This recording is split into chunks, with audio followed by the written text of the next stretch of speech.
in the last class and today's class, in some ways we get pretty deep into the history of anthropology and a little bit of anthropological theory. Maybe especially today, I did warn you a little bit that the words are going to get bigger and more sophisticated. And, you know, I mean, I think that's important, especially if you're an anthropology major. It's good to know kind of the history of how things developed in your discipline. But for the most part, I like to save that for the class. If you're going to be a major, you can see that in the history of anthropological thought, which you'll take as in your spring semester junior year. But for many of you, you're perhaps not so interested in the history of this thing as in what can it do for me? And so that's what I kind of want to concentrate on today, even though we are still going to be talking a little bit about the history, is, you know, kind of why do we care? What difference does it make? So I go back to this question: is culture, if we're trying to get a toolkit of stuff to be able to use in the world, is culture good for the toolkit? So, you know, this is the central idea of cultural anthropology. The central idea, perhaps, of anthropology is the idea of culture. And so if you think in the Thinking Like an Anthropologist section of Guest, he tells us that by thinking like an anthropologist, you're better prepared to understand and analyze these complex cultural phenomena. Now, we're going to be talking today about, you know, wrapping back into the idea of gun culture. And so I think everybody, if you've been in 3 or 4 classes of anthropology, you probably know that anthropologists are super crazy about trying to understand and analyze complex cultural phenomena. That is just, you know, we're always overthinking, overanalyzing, over trying to understand and really delve into the meaning of things. So that part, I think everybody's pretty clear on, the, you know, multisyllabic words that anthropologists often use when they're trying to explain things. Guest goes on, though. This is on page 60 in that little end of the chapter section.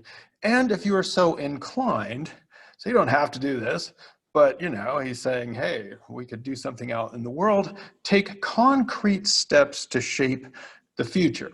So, you know, I mean, the idea is that anthropology is, you know, we could just stop at analyzing and understanding, but in this class and in this textbook, we're trying to get a toolkit so we can, if we are so inclined, take concrete steps to shape the future or help people understand each other or solve the problems that humanity will face by being, as we talked about, by trying to be integrated and communicating with each other. So, you know, this is kind of, again, the why or the so what question, which I want to concentrate on as we're stepping a little bit back into the history of anthropological thought. And we're going to be talking a little bit about, you know, about gun culture and American gun culture. And, you know, if you're to take concrete steps to shape the future, how would you want that to be a different future? And I've thought about this, you know, with my own kids. I would, you know, I personally would love to live in a world where we had fewer lockdown drills. Everybody, at least in Oneonta Public Schools, is on Zoom right now, but in other public school districts, they were talking about how are we going to do a socially distanced lockdown drill? And, you know, when you think about that, you're thinking about sort of peak America. It's like, wow, we have to be socially distanced and we have to have a lockdown drill all at the same time. Great world. So, you know, that's something that we would want to maybe, whatever we think about guns, take steps to shape the future in a different way.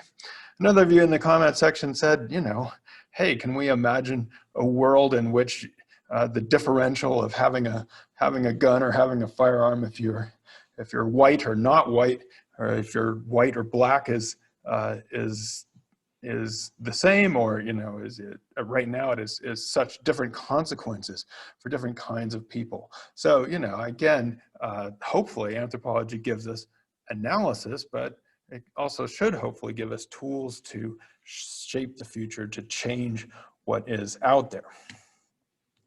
So starting back with Ruth Benedict, and this is back in the chapter, let me find that for a second.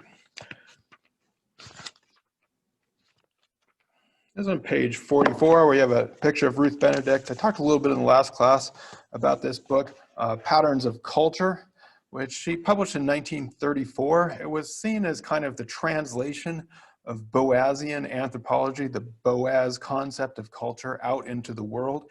It was, you know, it was a bestseller. It's been reprinted and translated into many languages. As I mentioned in the last class, it led to some sort of intractable debates within anthropology. On the one hand, you know, it displaced or it rejected the idea of unilineal evolutionism, and led to the idea of historical particularism,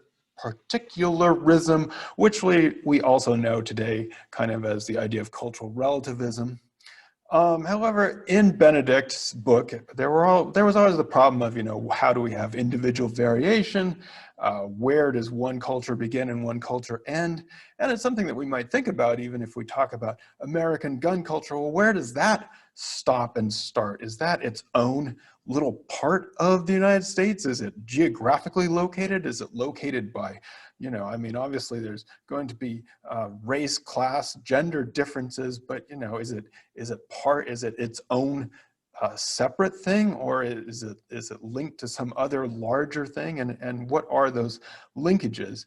How do some people get involved in this and some people are completely left out of it? So these were hard problems to handle. I call them intractable because in some ways they weren't ever resolved.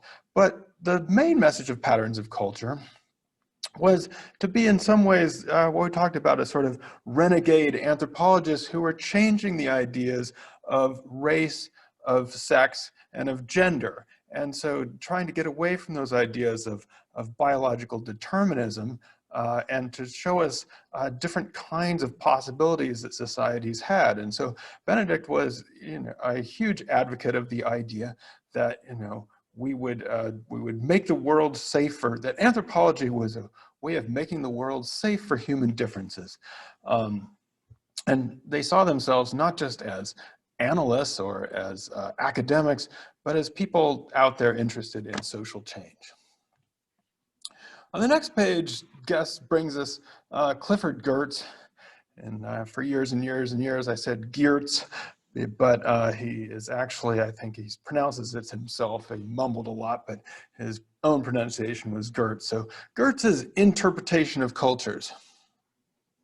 So in the interpretation of cultures, and I see a question in the chat, I'll get to that in 1 second. In the interpretation of cultures, Geertz sort of, in some ways, he dodges all the intractable debates or all the questions that had been raised by the idea of, you know, where does one culture begin and one culture end? And the way he did that is in some sense by saying, well, all we do as anthropologists is talk about interpretations. So that we can accumulate interpretations. There were always more and more people to talk to, and we were looking for what he called sort of the science of meaning, but the meanings could be accumulated. There were always more and more stories that you could get. Geertz was a great writer. He wrote a great essay called the Balinese Cockfight. It was, you know, a beautiful essay. He linked anthropology a lot to sort of the literary side of things. And in some ways, anthropologists became, and this was the 1970s and 1980s, in Geertz's mind, we were much less renegades and we were much more writers and academics. And we were allied to disciplines like English and literary studies.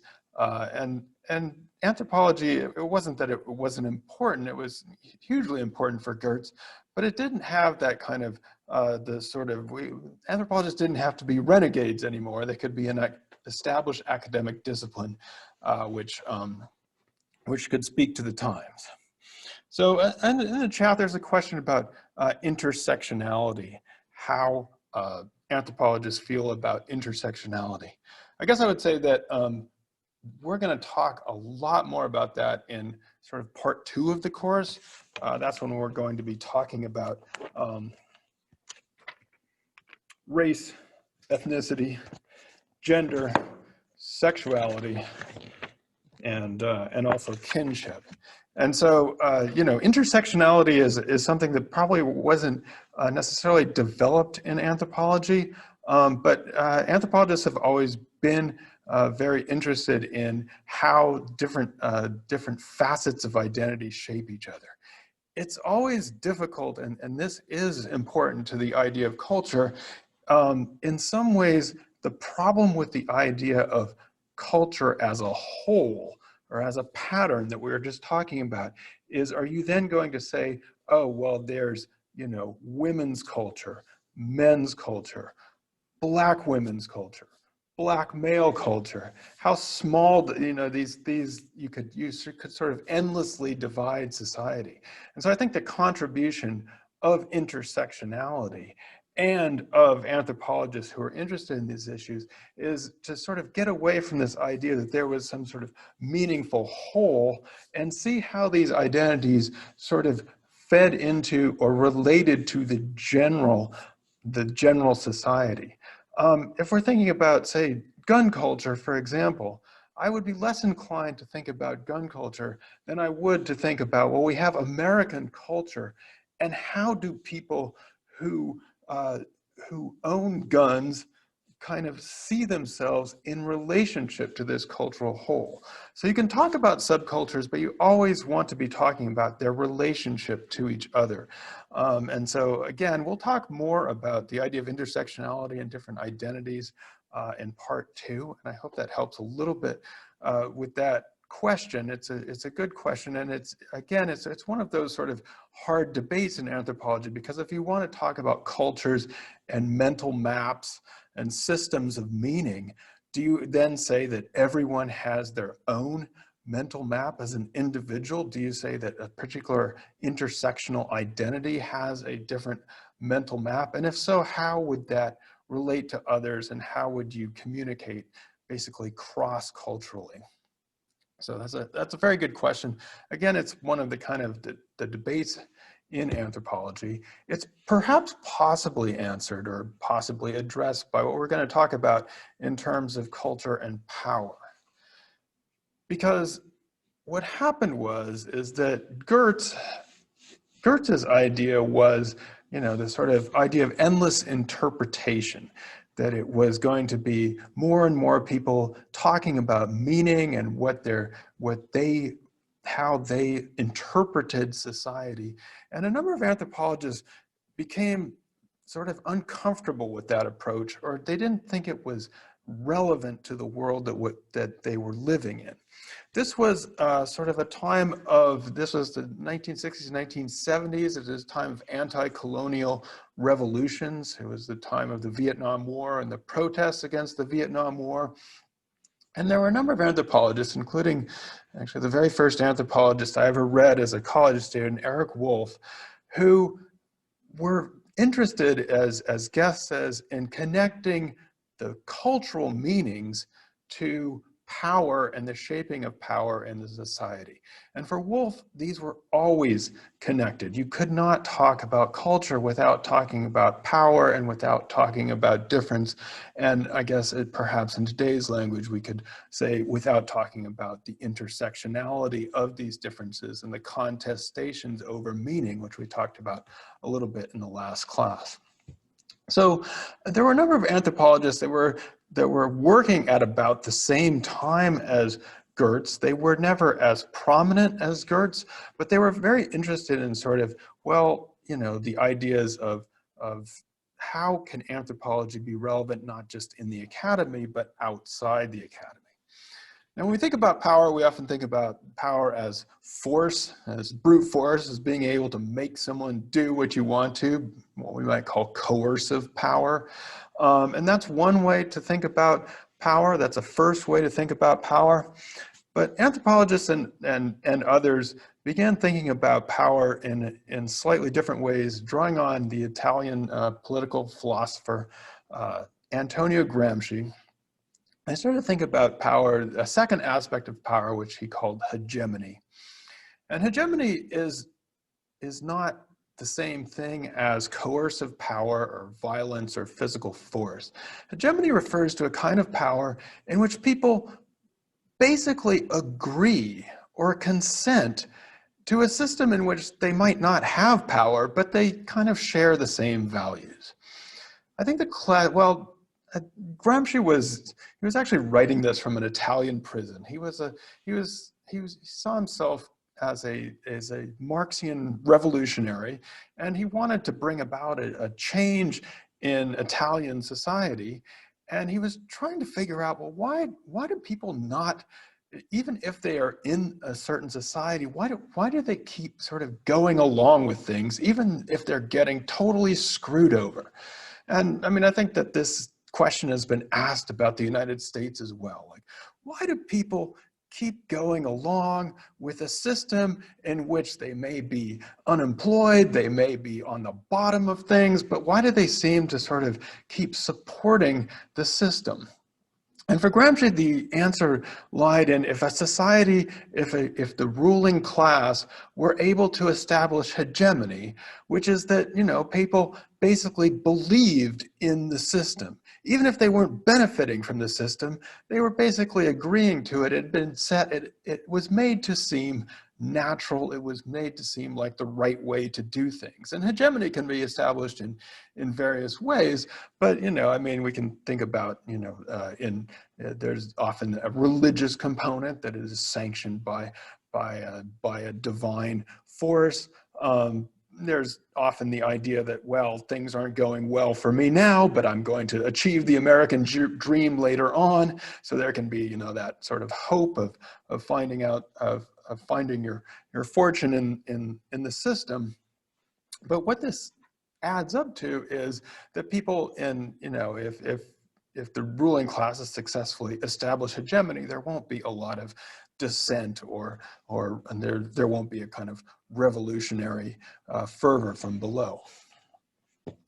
And this got anthropologists and others into talking about these somewhat complicated ideas of structure and agency. So if you have an overarching structure to society, but then you have individuals and groups who are agitating for change or potentially could try to change, what is the relationship between those groups that might have the potential to make society different, to change the structure, how much, and this got into a lot of debates again in the 1980s and 90s about how much power individuals or groups might have to influence society or to change society. Now, like I said, a lot of the people who were kind of dissatisfied with the way that the academic anthropology was proceeding in terms of seeking textual analysis, meaning, and not really caring so much about what happened in the world, were trying to develop these ideas because they wanted to do something different in the world. Maybe not necessarily be revolutionaries themselves, but at least be able to analyze why people in other places and at home would be able to establish different conditions of life, or simply to create cultural change, or to go back to our original example, to take concrete steps to shape the future. How do we do that? How are people able to do that? We hope that anthropology could tell us something about that. Now, these people as academics, they weren't really, none of them ever really became well known outside of academia. There hasn't been another Margaret Mead moment in anthropology where you have a person who is a household name outside of anthropology. Perhaps one of the closest people we got in recent years was David Graeber. And I don't know how many of you have heard of Graeber, probably not too many, so he didn't become exactly Margaret Mead. He wasn't exactly a household name, but he was an anthropologist, and he became famous outside of anthropology because of his role in the Occupy movement in Occupy Wall Street. And he's the one who coined the phrase, "We are the 99%." And this was popular, you know, I think about 10 years ago, where, you know, it was the idea that there was the 1% that was controlling the world and most of the wealth in our own society and around the world.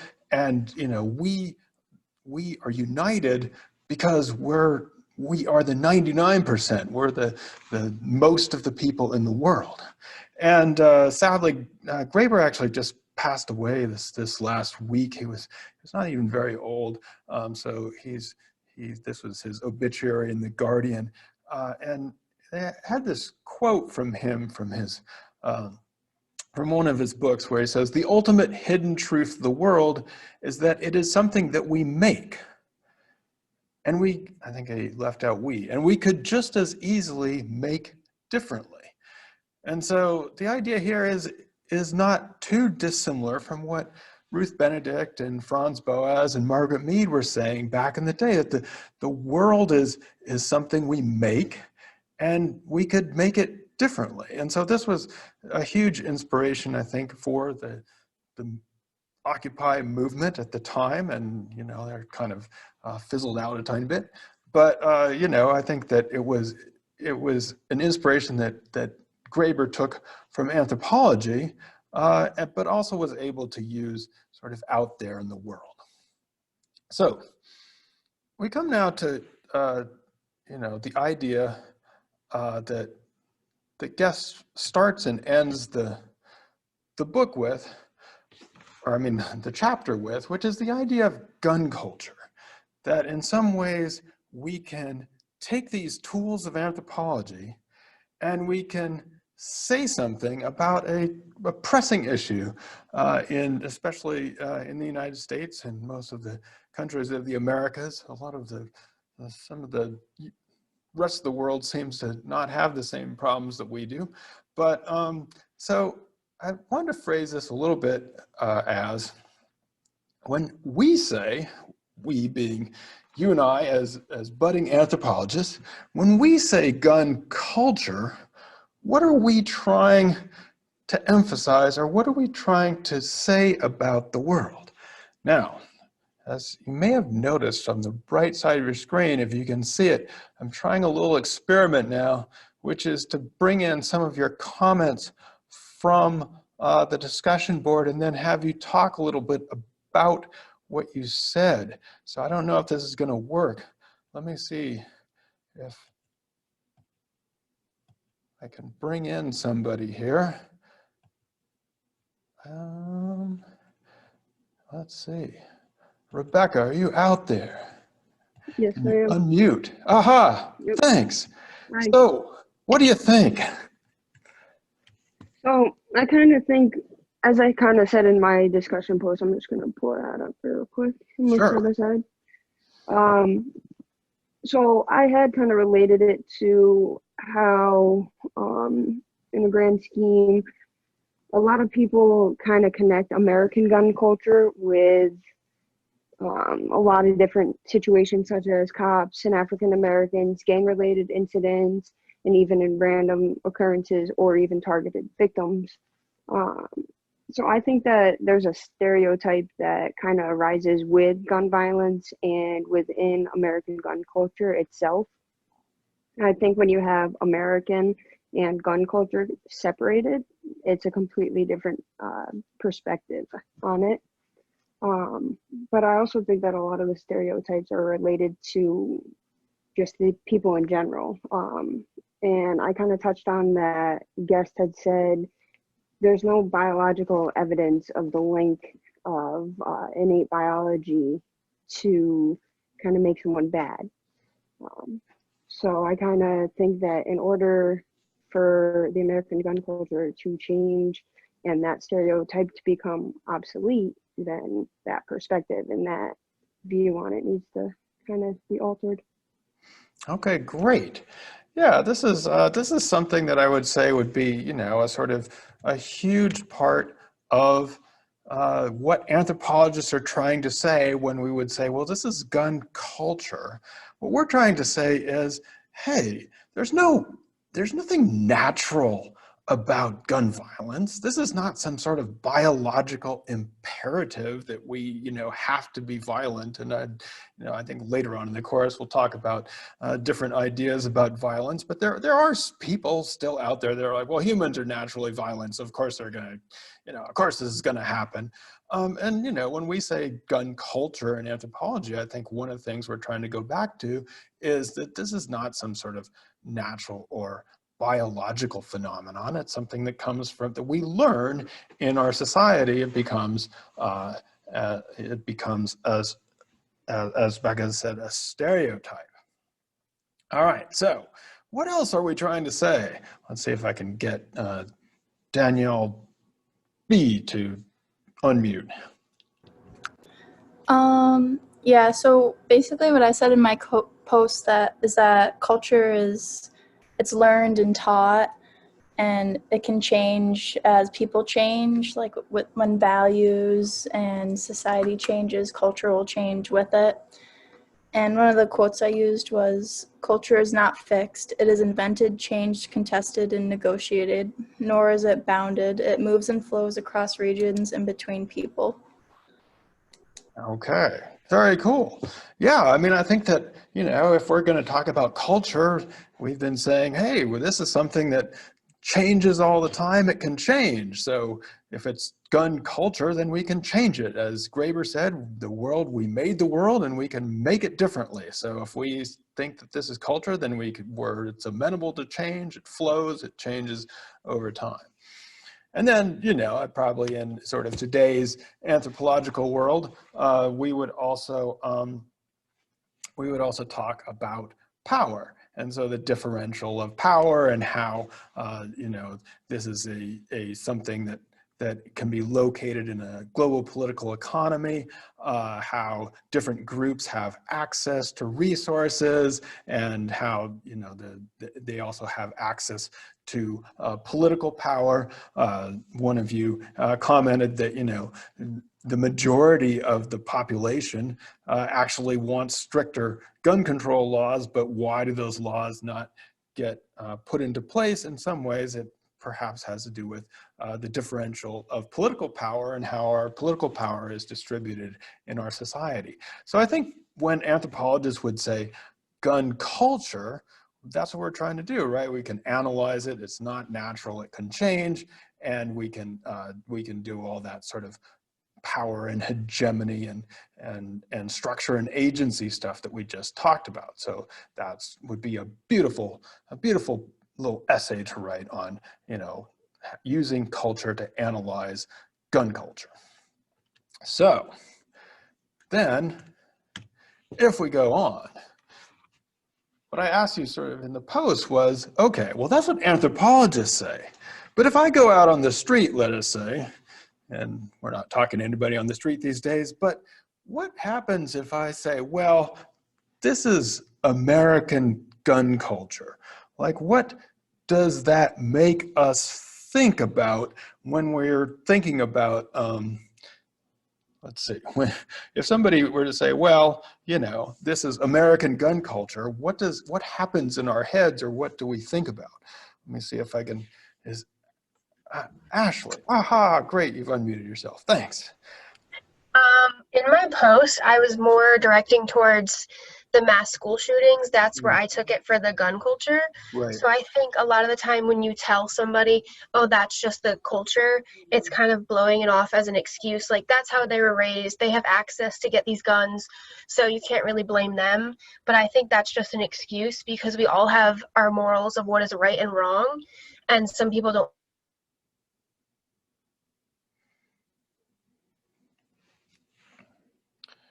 Oh, you dropped off for a second there. Oh no. Or at least dropped off my volume. All right, I'm not sure if you're still there. Oh, wait, my internet connection went unstable. How? I'm like plugged in.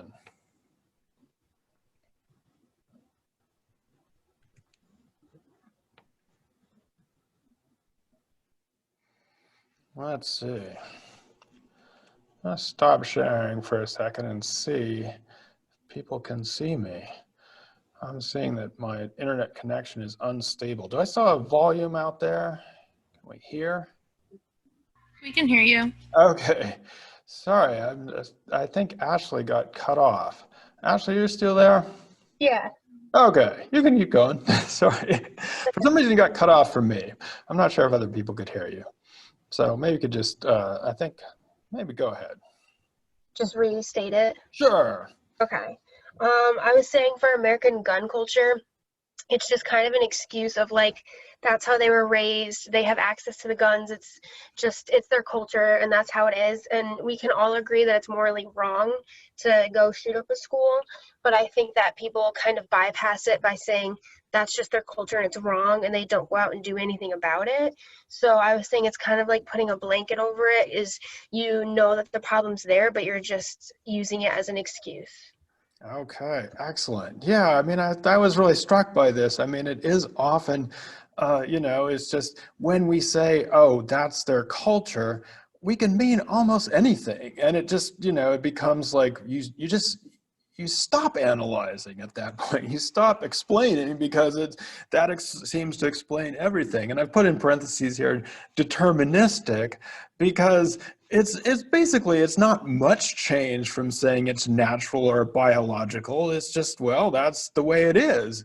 And so it doesn't necessarily get us that far away from those old ideas that it was natural or ingrained or biological, because now we just say, well, that's their culture. I don't know what you can do about it. And it doesn't necessarily help us see anything there. Let's see what happens. And then, you know, I mean, I think that some of you in the comments also put it down that instead of thinking of it as something that can change, when we talk about, well, it's American gun culture, it makes it sound like it can't change. We often think about culture as something that's kind of set, and it's sort of been, it's equated to tradition or something that is going on. And so it becomes a kind of unchanging phenomenon. And so it's sort of the exact opposite of what anthropologists would expect. And then what kind of also surprised me about this is, you know, the phrase American gun culture. And so I asked you about this. And let's see, Ian, you out there? What happens when we use American gun culture? What happens? What do you think about it? Well, I think, like what Ashley said, that it sort of is an excuse. Mm-hmm. And with that excuse, I think that it kind of glorifies gun culture in America. And that I think it sort of, it kind of makes it like it's not a big deal. When I used a quote that Americans own an estimated 400 million firearms for a population of 33 million. And so I think that in a culture like that, it shouldn't necessarily be glorified. And I think that it really is, because it's like, oh, it's an American issue. Like, it's okay. Like, that's fine to have those issues in America because it's an American problem. Yeah. Yeah. Now this kind of, I have to say I was kind of, because I'd read American gun culture in Guest. He uses that phrase. It's a quote from Guest. And, you know, I mean, Guest obviously has no intention of glorifying American gun culture. But when I then, I was looking online for an image for some sort of something for the discussion board, a kind of image. And so I typed into Google, I typed in American gun culture, and this popped up. And, you know, I mean, it's a book that was put out, you know, I didn't really research it that much, but, you know, it's like, here we have, I don't know, looks like white boy and his white dad, and they're holding a gun and they're smiling, and, you know, he's aiming off at some target. It's the collector's shows and the story of the gun. And I mean, I don't want to be too, I don't want to be too down on this. I mean, I'm sure gun collecting and there are rifle museums, and there, you know, I mean, I'm sure this can be a father-son bonding moment. That's all. I'm not trying to be down on it, but it is kind of strange that in some ways the idea of culture can become a glorification of it. So I know one of you disagreed with this on the web post and said, nah, it doesn't glorify it. But I would say, well, look at this image, which is pretty darn weird, especially with kind of some of the stuff we've been talking about in terms of racialized violence and the kinds of things that are happening these days. And so, I mean, what this goes back to, the sort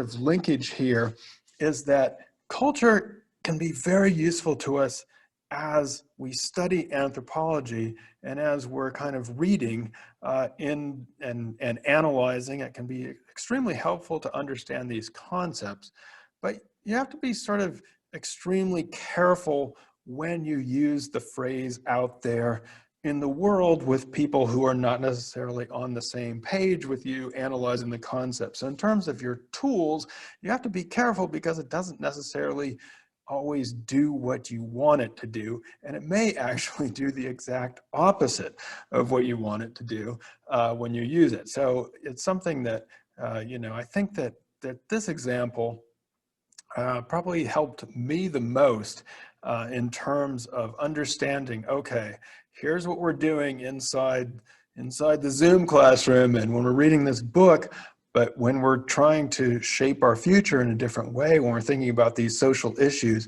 we may not want to just go out and start talking about culture, because people will start bringing out this American gun culture book, which is, boy, that image is weird.